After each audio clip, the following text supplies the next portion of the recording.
Halo semuanya, jumpa lagi dengan Awan Chai di sini, Duta Pajak Abal-Abal, pelatih kesulitan pajak pertama dan satu-satunya di Indonesia. Sekarang kita akan melanjutkan jawaban live IG teman-teman ya dari hari Senin yang kemarin ya. By the way, disclaimer dahulu ya guys ya, bahwa isi video ini bukanlah saran profesional kesulitan pajak buat Anda semua ya. Jika ada informasi yang salah di video ini, langsung lu sampaikan di kolom komentar guys. Oke? Gue akan langsung sharing. Jadi kita akan live Instagram setiap hari Senin, teman-teman ya. Senin jam 8 malam. Dan kalau ada yang sudah lewatin jam 9, kita tidak menjawab. Kita akan balas jawabannya di hari berikutnya ya. Seperti sekarang ini ya, teman-temannya. Ini masih belum terjawab ya. Di hari Senin kemarin, Senin tanggal berapa kemarin ya? Lupa, minggu lalu. Dari Ibu Ufmut, kok berarti kolom-kolom perhitungan PPh satu yang seperti biasanya sudah tidak bisa dipakai di perhitungan PPh 2024 ya? Jawabannya sama, Bu. Kolom-kolomnya sama, tetapi hanya berhenti sampai bruto saja, ya. Berhenti sampai bruto. Kemudian cara menghitung pajaknya kan dulu kan masih kurangin biaya jabatan, kurangin ini, bla bla bla. Kemudian PTKP disetahunkan dan sebagainya kan, itu sudah tidak perlu. Begitu sampai di bruto, langsung kalikan dengan tarif efektif dari TER itu, dari tabel TER. Oke, itu aja, sesimpel itu, teman-teman, Bu ya. Jadi brutonya langsung dikalikan dengan tarif TER sama seperti PPh final begitu loh. Oke, ini hanya berlaku Januari sampai November. Nah, Desember tidak ya. Desember itu berlaku umum seperti biasa, dihitung ulang semuanya dengan cara yang benar. Oke. Lanjut. Bapak Leo Pacoy. Malam tahun baru kawan. Ya, malam tahun baru Pak. Ya, tanggal 1 Januari ya. Yang dimaksud per 1 Januari adalah penghasilan di Januari 2024 kan kok? Betul Pak ya, betul ya. Penghasilan Januari 2024 yang dimaksudkan. Karena untuk Januari 2024 ini kan laporan masih masa Desember, betul ya, betul. Jadi Januari masih lapor masa Desember itu pakai cara yang lama ya. Masa Januari yang dilapor di Februari itulah yang dimaksudkan di dalam peraturan ini ya, PP 58 ini ya. Oke. Semua teman itu Pak Leo, Pak Coy. Bapak 16879015. Malam kawan, malam. Mau tanya, anak saya ajukan NPWP baru. Sebaiknya KLUN sebaiknya apa? Sedangkan penghasilan diperoleh hanya main di saham. Kalau main di saham, menurut saya sih akuin ya karyawan aja lah. Akuin karyawan aja lah, nggak masalah kan. Kalau saham itu nggak ada. Tidak ada KLU namanya pedagang saham, tidak ada ya. Karena saham itu kan basicnya itu adalah investasi ya. Basicnya saham itu adalah investasi, bukan seperti ini gitu ya. Ya bukan bukan sebuah usaha ataupun sebuah pekerjaan ya. Jadi ya Bapak tinggal bikin NPWP sebagai karyawan aja dah. Oke. Semua teman tuh Pak 16. Bapak Randi TJ, kok kalau ada BPJS dan pensiun, hitung Januari sampai November gimana ya? Kalau yang pegawai lepas pakai TER juga kok awan. Kita ngomongin pegawai lepas dulu ya. Pegawai lepas juga pakai TER ya, teman-teman ya. Pegawai lepas juga pakai TER. Jadi ada tabel TER untuk pegawai lepas. Nah, sekarang mengenai BPJS dan iuran pensiun. Pokoknya yang termasuk bruto tetap di bruto. Yang tidak termasuk bruto tetap tidak termasuk di bruto. Oke? Contoh yang tidak termasuk itu apa? Contohnya adalah biaya pensiun ya, uang pensiun, jaminan hari tua, itu kan tidak termasuk dalam bruto ya, itu tetap dikeluarkan. Oke, yang lain termasuk dalam bruto tetap dimasukkan dalam bruto dan tetap dihitung dalam hitungan bruto untuk sebagai pengali tarif ke TER-nya. Oke, Pak ya. Semoga tahu untuk Pak Randi. Bapak MMS Balikpapan. Tarif per PP 21 TER ini khusus buat karyawan kok. Iya ya, khusus buat karyawan ya. Bisa karyawan tetap, karyawan tidak tetap, ataupun bukan pegawai ya. Khusus untuk karyawan, bukan untuk yang lain ya. Bukan untuk pengusaha itu enggak ya. Khusus karyawan. Dan dalam rangka si perusahaan membayar gaji untuk karyawan. Oke. Selamat tahun itu Pak MMS Balikpapan. Bapak I Setiawan, Pak, mau tanya, jika karyawan baru kerja 5 bulan berhenti, bagaimana ternya? Apa perlu dihitung waktu Desembernya? Jawabannya tetap perlu dihitung di Desember, cuman akan terjadi LB kan? Nah, masalah LB ini sampai sekarang belum belum ada solusinya nih ya, karena LB itu kan menyebabkan dua hal. Pertama, uang yang mesti dibalikin kepada si karyawan. Yang kedua, si perusahaan masih pembetulan gitu ya. Yang pertama uang masih dibalikin ke karyawan, yang kedua masih pembetulan. Jadi dua hal ini agak repotin bagi si perusahaan. Oleh karena itu sejauh ini sih kita kita pikirnya tetap ikutin TER aja. Kalau gue sih mikirnya ya udahlah kita ikutin TER aja dulu. Nanti seiring berjalan waktu nanti kita tunggu nih bagaimana peraturan dari pemerintah. Kalau saran gue sih pemerintah bikin satu kolom aja dah. Bikin satu kolom yang namanya PPh 21 yang sudah dipotong. Udah gitu aja. Nanti biarkan si pegawai yang ngurus sendiri di SPT pribadi dia gitu daripada masih balikin uangnya, pembetulan lagi repot kan. Kalau karyawan ada 1.000, tiap bulan ada orang resign kan capek ngitungnya. Oke, selamat bantu Pak I Setiawan. Bapak Leo Pacoy, ketentuan TER berdasarkan status PTKP kan, betul Pak ya, PTKP yang ada 3 TER ya, A, B, dan C ya. A itu adalah TK0, TK1, dan K1 ya. Kemudian B itu adalah TK3, kemudian K1, K2, kemudian ini K3. Udah gitu aja ya. Semoga teman itu Pak Leo Pacoy. Bapak Daniel Sauveriala. Pak Awan, izin tanya, kalau perhitungan ekspatriat gimana ya Pak? Sama aja sih Pak, ekspatriat ya, sama aja. Kalau ekspatriat itu adalah karyawan di internal sebuah perusahaan, kalau dia punya NPWP, maka sama aja pakai metode TER ini. Kalau dia tidak punya NPWP, maka langsung PPh enam ya, PPh enam bukan PPh satu ya. Kalau PPh enam kan itu langsung aja, nggak ada TER-nya, 20% langsung ya. Setahu gua begitu ya. Semoga teman tuh Pak Daniel. Bapak Tumorang Parudeko, kalau PPh satu ditanggung perusahaan dengan gross up, bagaimana dengan aturan baru tersebut? Tidak ada masalah teman-teman ya. Jadi tidak ada yang namanya PPh satu ditanggung perusahaan itu tidak ada, itu salah persepsi ya. Yang benar adalah metode gross up itu muncul satu akun yang namanya tunjangan PPh. Tunjangan PPh ini sama nilainya dengan PPh satunya. Oke? Gitu ya teman-teman mindsetnya ya. Jadi gross up itu adalah muncul satu kolom yang namanya tunjangan PPh yang juga akan diperhitungkan dalam bruto, yang mana tunjangan PPh ini adalah sama nilainya dengan PPh satu. Di dalam Excel itu dikenal namanya calculate illiteration atau istilahnya apa gitu ya. Nah, itu bisa dihitung kok. Jadi tidak ada istilahnya perusahaan menanggung PP21 itu tidak ada. Yang ada adalah perusahaan menambahkan penghasilan bruto namanya tunjangan PPh 21 gitu ya. Nah, jadi hitungannya sama saja Pak, tidak ada beda. Saya mengatakan tuh Pak Tumorang Parude.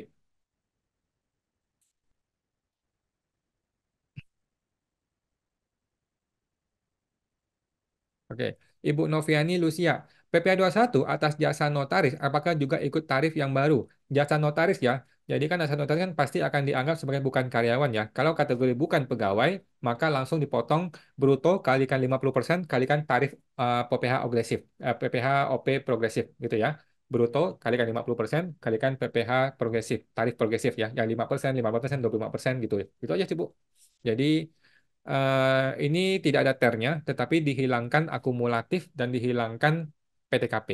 Jadi bukan pegawai yang berkesinambungan ataupun tidak berkesinambungan itu sama saja. Langsung bruto kalikan 50% kalikan tarif. Oke, semua teman itu Bu Noviani. Bapak Hayanto 33 Ko, untuk komisi yang bukan pegawai, apakah pelaporannya tetap pakai e-filing?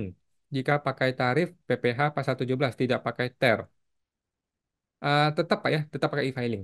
Cuman katanya sih DJP akan bikin satu aplikasi khusus secara website web based yang mana itu akan menggantikan ISPT PPh satu. Oke. Sementara ini belum ada dasar aturan maupun aplikasinya, kita tunggu dulu ya. Kita tunggu sampai menjelang akhir Januari baru kita tahu apakah sudah matang aplikasinya. Kalau sudah matang kita bisa pakai. Oke, kalau belum matang kita masih pakai ISPT PPh satu dulu ya. ISPT dahulu sampai mungkin bulan kapan dia sudah ready. Oke. Sama teman itu Pak Hayanto. Ibu Ana 1270. Malam kok, malam Bu Ana. Dividen dibayar perusahaan di bulan tanggal 15 Desember. Lalu PPN 10% dibayar di bulan Desember atau Januari. Januari Bu. Januari sebelum tanggal 10 ya. Untuk masa Desember. Oke. Januari dibayar sebelum tanggal 10 untuk masa Desember. Oke. Bukan masa Januari ya. Gitu. Oke. Sama teman itu Bu Ana. Bukan PPN ya, PPH ya.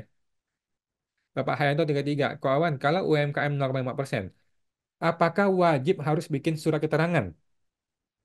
Saran saya dibikin, Pak, tetapi tidak wajib ya. Jika tidak ada keperluan untuk pemotongan atau pemungutan, tidak perlu ya. Kalau tidak ada kewajiban, tidak ada keperluan untuk pemotongan atau pemungutan, tidak perlu, tidak wajib. Cuman saran saya dibikin saja supaya Bapak lebih aman gitu ya. Semoga itu Pak Hayanto 33. Ibu Silvi BK, Koko, live-nya disimpan ya kok, baterai habis biar bisa rewards. Oke Bu, siap. Sudah saya publish di dalam Instagram maupun di YouTube di hari berikutnya. Oke, semoga teman-teman Bu Silvi. Ibu Maria Ulfa 1109. Malam kawan, malam. Mau tanya, cara kita bisa menggunakan faktur pajak dengan kode 07 bagaimana ya? Caranya, tinggal Bapak bikin aja ya. Jadi Bapak ketika bikin e-faktur, Bapak pilih yang namanya kode 07. Udah gitu aja. 070 ya. Tetapi tentu saja lawan transaksinya harus sesuai ya, harus memang qualified untuk 070 ya. Saya mau bantu Bu Maria. Bapak Burhan, makasih sama-sama. Ibu Cipli 14 kawan, kalau ada transaksi servis AC di perusahaan yang PKP, atas jasa servis itu dipotong PPh tiga atau tidak ya kok? Menurut saya potong PPh satu Bu kepada orang pribadi jika dia pribadi ya, PPh satu kategori bukan pegawai. Tetapi kalau servis AC dari PT atau CV atau perusahaan, maka kita potong PPh tiga yang 2% ya atas jasa. Kalau dia orang pribadi maka PPh satu Bu ya. PPh satu kategori bukan pegawai.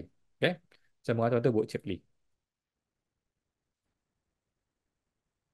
Ibu, Bapak Iam Sanjon. Malam Pak, malam. Mau tanya untuk Natura yang bukan objek pajak, nanti saat di SPT Badan apakah dikoreksi fiskal atau tidak?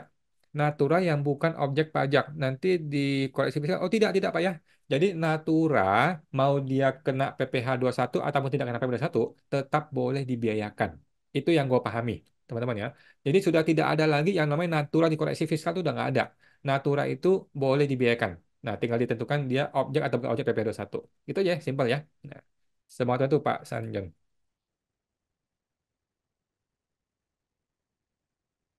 Bapak Burhan 0819. Pak Awan, lanjut yang nilai tunai asuransi. Kalau saya statusnya sudah bebas premi karena sakit kritis dan premi saya dibayarkan oleh pihak asuransi, apakah itu dihitung sebagai saya yang bayar? Sulit Pak ya, sulit. Nggak usah lah Pak ya. Kalau saya sih nggak usah lah. Kalau Bapak menghitung sebagai Bapak yang bayar, maka otomatis Bapak dapat penghasilan. Itu adalah penghasilan sebenarnya. Gitu. Tapi saya rasa nggak usah lah. Kan nanti kan akan muncul lagi uangnya kalau memang jadi klaim kan. Kalau klaim kan tidak kena pajak gitu aja sih. Karena kalau Bapak mau akui premi ini, maka Bapak harus mengakui penghasilan. Jadi malah jadi repot, Pak. Saya rasa nggak usah lah. Tapi itu pendapat pribadi saya ya. Oke. Saya mau teman itu Pak Burhan. Bapak Ayam Sanjon, kalau belum bisa login dengan PP 16 digit, padahal statusnya sudah valid, apakah harus dilakukan? Tidak perlu ngapa-ngapain, Pak. Santai saja. Ini masih tanggal 1 Juli 2024 baru dipraktekkan. Oke, jadi kalau sekarang masih belum bisa jalan, nggak masalah ya, nggak masalah. Memang masih banyak orang begitu ya. Dia sudah valid tapi nggak bisa masuk dari jalur online. Mungkin database-nya lagi diproses deh, gitu ya. Jadi nggak usah khawatir, Pak. Masih lama kok sampai bulan Juli. Oke, semoga itu Pak Sanjon. Bapak Hayanto 33. Kok apakah sudah wajib KTP harus diganti dengan KTP digital? Segera aja Pak, segera saya sudah ya. Bapak tinggal datang ke kelurahan, itu pasti dilayanin, langsung cepat kok. Paling 10 menit selesai kok Pak. Jadi langsung beres ya Pak ya, dan tidak usah bayar ya Pak ya. Jadi langsung saja yang teman-teman yang belum urus KTP digital, urus sekarang ya. Gua juga sudah urus kok ke kelurahan. Nggak tahu apa gunanya sih, tapi ya urus aja lah. Semoga bantu Pak Hayanto. Karena kan gua tidak ke luar negeri ya. Kalau ada ke luar negeri mungkin dibutuhkan ya. Bapak Hayanto, apakah bikin atau verifikasi KTP digital harus di hadapan pejabat? Harus ya, Bapak mesti datang kepada kelurahan. HP Bapak tuh nanti akan dibawa sama dia ke dalam kantornya dia untuk di-scan. Gitu ya. Jadi harus datang ke kelurahan. Nggak bisa mandiri. Oke? Semoga teman-teman Pak Hayanto. Bapak Edi Afro 308. Malam kawan, malam Pak Edi. CV dari awal tidak jadi beroperasi.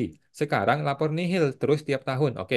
Setelah 5 tahun, selanjutnya diterus lapor apa didiamkan saja. Lapor Pak, lapor terus ya. Jangan sampai Bapak tidak lapor untuk perusahaan yang masih aktif. Oke. Perusahaan yang masih aktif walaupun nihil tetap harus dilapor. Oke, setiap tahun.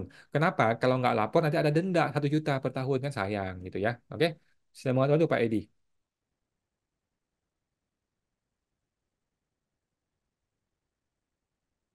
Bapak Yohanes Budi Satrio, kok mau tanya? Saya pernah coba buat PTP, namun sudah 3 tahun belum berjalan. Hah?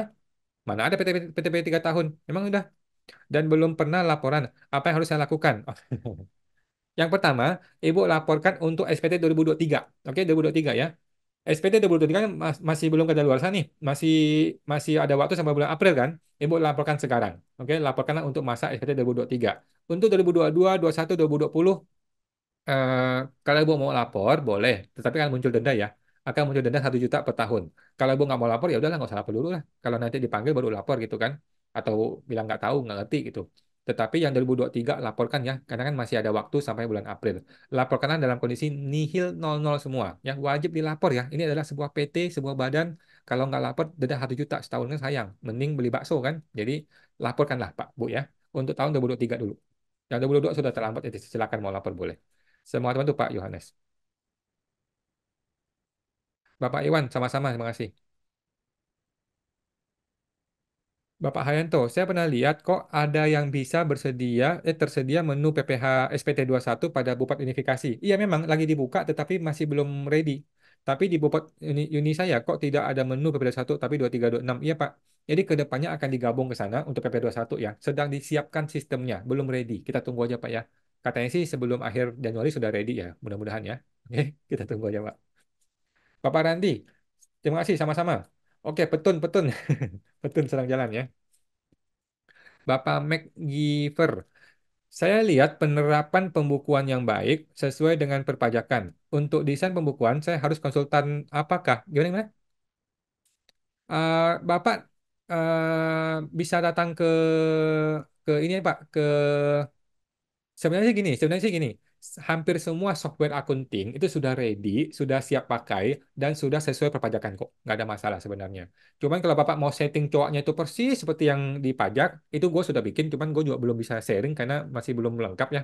Eh, Bapak bisa minta bantuan dari trainer aja sih, minta bantuan dari trainernya si aplikasi itu. Kalau kayak Accurate, Jahir, atau apa tuh Mekari punya kan, dia punya trainernya. Minta bantuan mereka juga bisa sih. Tapi nanti gue akan bikin deh untuk yang accounting ini ya. Oke, saya mau ngadu Pak Mek. Ibu Urus Mini Iskandar. Malam kok, malam Bu Urus. Mohon pencerahan, pajak dividen dan definisi diinvestasikan kembali baru 0%. Thank you. Oke, jadi dividen itu kalau tidak diinvestasikan akan kena pajak 10% PPh final atas dividen. Oke, jadi kalau Ibu terima dividen, Ibu pikir nih, gue tidak mau investasikan, gue mau pakai untuk beli bakso, untuk beli motor, beli mobil, ya sudah. Ibu cukup bayar 10% dari nilai dividen, dibayar bulan depannya maksimal tanggal 10. Oke? Nah, kalau ibu investasikan, maka ibu nggak usah bayar kan? Nah, ibu nggak usah bayar, tapi ibu mesti laporkan PPh dividen ini selama 3 tahun berturut-turut. Oke? Kemudian definisi investasi itu apa? Definisi investasi itu kalau ibu taruh uangnya itu di salah satu dari instrumen ini. Pertama, tabungan boleh, deposito boleh, beli SBN boleh, beli obligasi boleh, reksadana boleh, saham boleh, rumah boleh, tanah boleh. Yang tidak boleh itu dipakai untuk biaya hidup atau beli motor, beli mobil. Setahu gua belum bisa. Oke? Nah, yang lain semua instrumen itu dianggap sebagai investasi termasuk tabungan. Oke? Itu Bu. Semua teman-teman tuh Bu. Terus ingat ya lapor 3 tahun berturut-turut ya wajib. Bapak 08 ya Ibu ya. Kok kalau untuk karyawan harian perhitungan juga sama ya. Bruto langsung dikali persentase ternya. Karyawan harian. Kalau dia karyawan maka mesti lihat dulu ini Bu. Mesti lihat ternya. Karena kan kalau karyawan harian juga sama perhitungannya kan di bawah 450.000 sehari nggak kena pajak kan. Tetapi kalau di atas itu ada tuh ternya tuh. Kalau nggak salah ya. Coba cek di PowerPoint-nya Bu. Ada di PowerPoint-nya coba dicek di sana ada. Oke. Semua teman tuh Bu 08. Bapak Mac masih sama-sama Pak. Oke, sudah semua teman-teman ya. Itu aja. Semoga terbantu teman-teman. Iya, kita promo dulu teman-teman ya. Kita promo dulu deh. Buat teman-teman, kita masih ada terima sumbangan ya. Nanti ada di sini. Mungkin teman-teman bisa bisa scan QRIS-nya untuk memberikan sumbangan kalau mau ya. Karena kita lagi kesulitan menghadapi oknum-oknum ya. Terduga oknum teman-teman ya. Dan kita mau promo dulu nih buat teman-teman yang namanya PKPP ya. Luar biasa. Buat Anda yang seorang calon konsultan pajak atau konsultan pajak atau mantan konsultan pajak seperti gue ini ya. Belum mantan sih yang pengen sukses berbisnis ya di pajak akunting hingga mencapai omset 1 miliar per tahun contohnya ya. Gue membuka kelas baru PKPP ya, program konsultan pajak pinter. Nanti teman-teman akan diajarin cara mengembangkan bisnis perpajakan akuntansi lu, kemudian ada live coachingnya di era digital ini, dan kita ada grup spesial, grup komunitas eksklusif PKPP ya. Ada step by stepnya, dan yang paling penting nanti kita ketemu, ada berjumpa langsung dengan gua ya, via live coaching interaktif. Hari apa kita masih belum tahu, kemungkinan hari Jumat ya, Jumat atau Sabtu gitu ya, di bulan Februari nanti. Oke guys, maka masa promo ini ya, PKPP adalah yang terbaik di tahun ini ya. Silakan daftar di website www.programkpp guys ya, www.programkpp.com ya untuk bergabung sana dan sampai jumpa di kelas pertama Anda guys.